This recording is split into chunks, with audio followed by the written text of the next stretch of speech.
Assalamualaikum students, it's your chemistry class unit number 1 fundamentals of chemistry. इस chapter में हमने basic chemistry के concepts पढ़ने हैं। Today's concept is valency. Valency की टू बेसिक डिफाइंस हैं हमारे पास कि it is a combining capacity. Combining capacity means कि ये एलिमेंट के पास एक ऐसी कैपेसिटी है कि ये एक एलिमेंट दूसरे एलिमेंट के साथ एट अ टाइम कितने एलिमेंट्स के साथ कंबाइन हो सकता है। हर एलिमेंट के पास ये डिफरेंट कैपेसिटी होती है कि वो डिफरेंट एटम्स के साथ कंबाइन हो सकता है। सेकंड हमारे पास डिफाइन है number of bonds and atom can formed, कि एक एटम कितने एट अ टाइम बॉन्ड्स बना सकता है।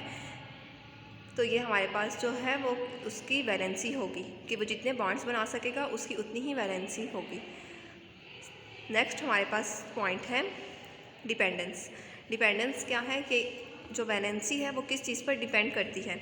वैलेंसी जो है वो डिपेंड करती है कि number of electrons in the outer most shell, कि आउटर मोस्ट शेल में कितने इलेक्ट्रॉन्स हैं। आउटर मोस्ट शेल का मतलब है कि सबसे बाहर वाले शेल में कितने इलेक्ट्रॉन हैं। इस कॉन्सेप्ट से पहले आप पीरियोडिक टेबल को अगर चेक करें तो यहाँ मैंने एक शॉर्ट फॉर्म बनाई है पीरियोडिक टेबल की। पीरियोडिक टेबल में मैंने 8 जो हैं वो ग्रुप्स बनाए हैं। 8 ग्रुप्स का मतलब है कि पीरियोडिक टेबल में 8 ग्रुप्स हैं।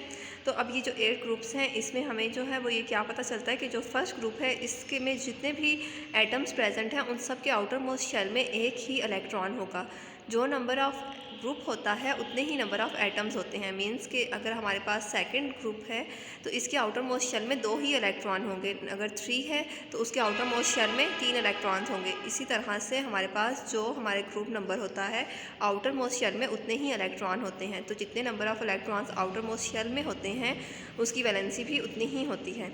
एग्जाम्पल्स में हमारे पास है हाइड्रोजन क्लोराइड, इसके अलावा मीथेन CH4 और नेक्स्ट है वाटर। यहाँ पर जो है वो मैंने कार्बन की एग्जांपल को एक्सप्लेन किया है। कार्बन का एटॉमिक नंबर है 6, मींस कि इसके पास 6 इलेक्ट्रॉन्स हैं। अगर आप देखें तो ये स्ट्रक्चर में सेंटर में जो डॉट है यहाँ पर न्यूक्लियस है। न्यूक्लियस में न्यूट्रॉन और प्रोटॉन प्रेजेंट होते हैं और बाकी जो है वो आपके पास एक इनर शेल है यानी अंदर वाला शेल और एक आउटर शेल है बाहर वाला शेल। तो शेल्स के अंदर इलेक्ट्रॉन्स होते हैं और न्यूक्लियस में प्रोटॉन और न्यूट्रॉन्स होते हैं। अब ये इलेक्ट्रॉन्स जो हैं इनर शेल में हमेशा 2 इलेक्ट्रॉन्स आ सकते हैं और आउटर मोस्ट शेल में रिमेनिंग इलेक्ट्रॉन्स आ जाएंगे। तो जो इनर शेल है उसमें 2 इलेक्ट्रॉन्स हैं और उसके बाद हमारे पास जो है वो 4 इलेक्ट्रॉन्स एक्स्ट्रा हैं।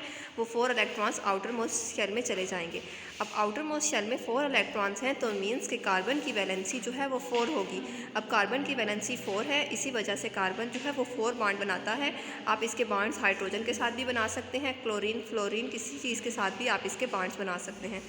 ओके स्टूडेंट्स, अल्लाह हाफिज़।